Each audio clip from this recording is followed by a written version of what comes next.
এভাবে চলে আসছি আর কি, বুঝছেন। একটা ধন্যবাদ, আপনি বিল দিয়ে দিচ্ছেন এর জন্য। নেন ধরেন, ধন্যবাদ। বিল দেওয়ার জন্য। তবে বিল বাকি রাখেন না, জুন মাস চলে আসতেছে সামনে।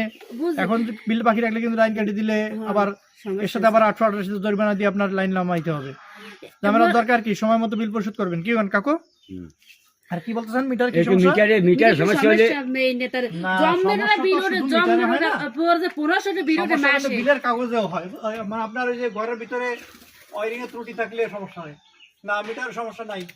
মিটার বিল ওঠে, তাতে বিল ওঠে না। আমি বলি, আপনার ঘরে যে খোলা তার আছে, খোলা তার রাখা যাবে না, পাইপের মধ্যে দিয়ে সুন্দর করে ভালো মানের তার ব্যবহার করতে হবে। আর পুরাতন যদি কোনো বিদ্যুতের ইকুইপমেন্ট থাকে, যেমন ফ্রিজ বা রাইস কুকার, এই যে সব জিনিসপত্র থাকে, এইগুলো মেকারের কাজ নিয়ে একটু রিপেয়ারিং করে নিয়ে আসবেন, ঠিক আছে? আর ঘরের ওয়ারিংগুলো একদম দক্ষ টেকনিশিয়ানদের চেক করাবেন, তাহলে বিল সমাধান হয়ে যাবে ইনশাল্লাহ। তো ভালো থাকবেন, আসসালামু আলাইকুম।